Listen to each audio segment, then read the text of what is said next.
भारत की संस्कृति में नारी का विशेष सम्मान है। वह जननी है, वह भरणी है, वह स्वयं प्रकृति है। इसलिए कहा भी गया है, नारी तू नारायणी। सतयुगीन काल से अब तक महिलाओं ने मानव समाज के लिए उच्चतम कीर्तिमान की स्थापना की है। वास्तव में नारी के संस्कार ही बनते हैं परिवार के संस्कार, और इसी से निर्माण होती है समाज व देश में संस्कारों की श्रृंखला। महिला सशक्तिकरण की इस यात्रा में आइए चलते हैं छत्तीसगढ़ राज्य जिला राजनांदगांव के पेंड्री गांव में। जिला केंद्र से 12 किलोमीटर दूर यह गांव कबीर पंथ के गुरु अर्धनाम साहेब जी की जन्म स्थली है।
गांव के विकास में महिलाओं का विशेष योगदान है। गांव में नशा मुक्ति, स्वच्छता, साक्षरता, सुरक्षा आदि विषयों पर महिलाओं द्वारा विशेष मुहिम चलाई गई, जिसके परिणाम गांव में अब दिख रहे हैं। यही कारण है कि कई वर्षों से गांव में महिला सरपंच चुनी जा रही है। सूर्य फाउंडेशन लगभग 10 साल से हमारे गांव में काम कर रहे हैं और बच्चों के लिए, महिलाओं के लिए, सबके लिए अलग अलग व्यायाम चलाते हैं, हर चीज़ में सहयोग देते हैं। हमारे ग्राम पंचायत पेंगड़ी और सूर्य फाउंडेशन दोनों मिलके आदर्श पंचायत बनाने के प्रयास कर रहे हैं।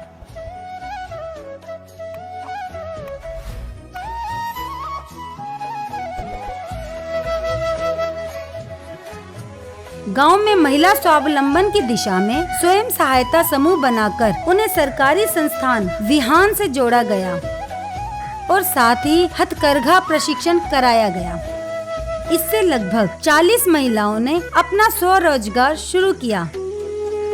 धागा से कपड़ा बनाने के काम करत हैं। घर गृहस्थी का काम करके बाकी जो समय बचता है उसमें मैं ये काम कर लेती हूँ और ये काम करते करते थोड़ी बहुत पैसा भी कमा लेती हूँ। जब तक आर्थिक मजबूत नहीं हुई तो समाज कैसे मजबूत हुई।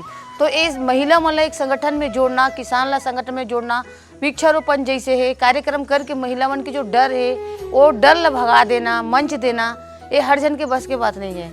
अब ये हमार सूर्य फाउंडेशन के भाई मन मिलजुल के काम करत है। मैं बहुत बहुत बधाई दूँ मोर भाई। सूर्य फाउंडेशन के सहयोग से हस्तशिल्प कला प्रशिक्षण भी कराया गया।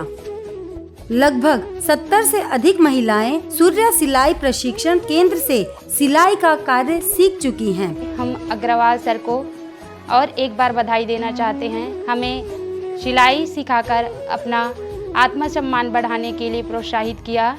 इन संयुक्त प्रयासों से ही गांव की महिलाएं स्वरोजगार से हो रही हैं आत्मनिर्भर। समूह हम लोग पहले ज़्यादा मतलब ब्याज से पैसा लेते थे। 15 किलोमीटर दूर जाते थे तो बहुत लंबा पड़ते थे और 5 रुपया 10 रुपया से ब्याज में देते थे। दर हमारा बहुत महंगा पड़ते थे। सूर्य फाउंडेशन है जो हम लोग को प्रेरित किया कि बहनें सब मिलकर बैठो और साप्ताहिक बैठक करो, जिसमें जो पैसा एकत्रित होता है उसको बांटकर अपना कार्य संचालित करो। जो बहनी ला आवश्यकता रहते ये पैसा ला उठाते और कृषि पशु कार्य में लगाते। 2013 में सूर्य फाउंडेशन ने आदर्श गांव योजना के अंतर्गत बाल संस्कार केंद्र एवं सूर्य यूथ क्लब के माध्यम से गांव में कार्य की शुरुआत की। इन कार्य से प्रभावित होकर ग्रामवासी भी इस अभियान से जुड़े। एक ऐसी उपलब्धि हासिल हो है कि अभी तक के किसी के ऊपर FIR दर्ज नहीं हुआ। गांव में किसानी स्तर पर हम गौ सेवा के भी काम करते हैं। गौ रक्षा जो लवारिस जानवर आते और फसल ल चढ़ देते वाला कैसे ढंग से हमार फसल ल बचाना है और लवारिस जानवर का रक्षा करना है, एक लिए भी हमन अपन गांव समाज समिति द्वारा एक व्यवस्थित करे हैं। आदर्श ग्राम योजना में मुझे सहभागिता करने का अवसर मिला। हमारा गांव नशा मुक्त गांव है, हमारा गांव संगठन युक्त गांव है, हमारा गांव पर्यावरण युक्त गांव है। यहाँ जितने भी देशों के लोग आ रहे हैं, जितने भी हमारे बीच में आदरणीय अतिथि आ रहे हैं, उनके द्वारा प्रत्येक व्यक्तियों के द्वारा वृक्षारोपण का कार्यक्रम कराया जा रहा है। सभी लोग वृक्ष लगा रहे हैं, उससे हमारा गांव हरा भरा होने जा रहा है।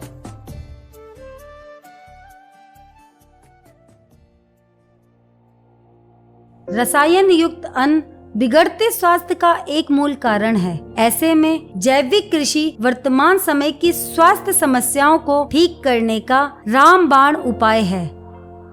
इसमें आमदनी भी ज्यादा होती है। संस्था ने गांव के कई किसानों को प्रशिक्षण देकर उच्च गुणवत्ता के बीज उपलब्ध कराए और जैविक खेती की ओर प्रोत्साहित किया। परिणाम स्वरूप गांव के अनेक किसान अब जैविक खेती कर रहे हैं। पहले तो केचुआ था ना, वो ख़त्म हो गए थे कीटनाशक और दवा डालने से।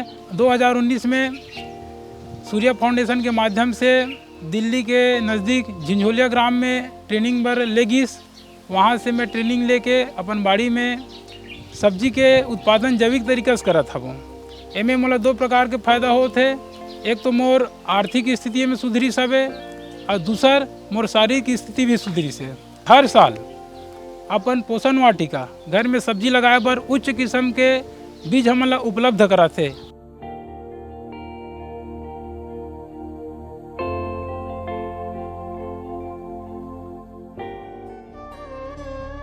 फरवरी 2020 में सूर्या फाउंडेशन के कार्यकर्ताओं के एक आग्रह पर ग्राम वासियों ने पॉलिथीन मुक्त अभियान चलाया। अब गांव के अधिकतर लोग कपड़े का थैला लेकर ही बाजार जाते हैं। 40 डस्टबिन का वितरण गांव में किया गया। स्वच्छता अब गांव के स्वभाव का हिस्सा बन चुकी है।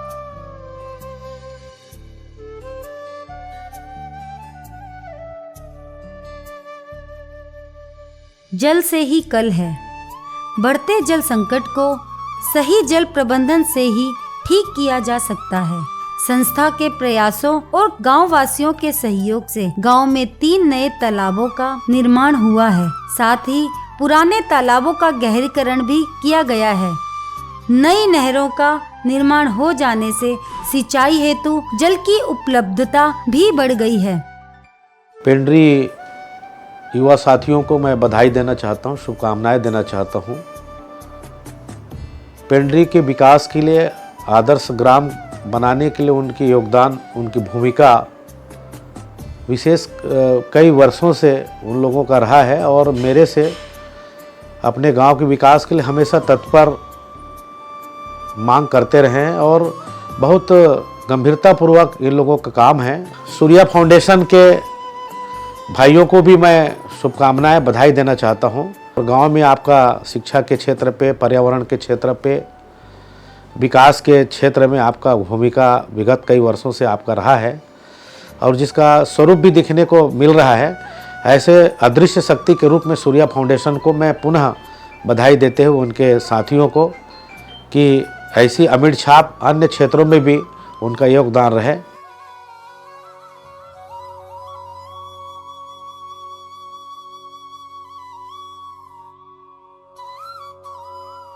कर बहिया बल आपने छाड़ विरानी आस, जाके आंगन नदी बहे सो कसमरे प्यास। तो सूर्या फाउंडेशन यही काम करती है कि हर व्यक्ति को उनके अनुकूल योग्यता प्रशिक्षण दे करके उसे आत्मनिर्भर बनाता है और यही आत्मनिर्भर बनने का संदेश साहब ने दिया था। भारत के गांव में बहुत संभावनाएं हैं। आवश्यकता है उन्हें दिशा देने की, थोड़े सहयोग की। सूर्या फाउंडेशन इन्हीं प्रयासों को आगे बढ़ा रहा है। आइए जुड़े इस अभियान से और अपने गांव को भी बनाएं एक श्रेष्ठ गांव। श्रेष्ठ गांव से ही हमारा सपना पूरा होगा, एक श्रेष्ठ भारत का।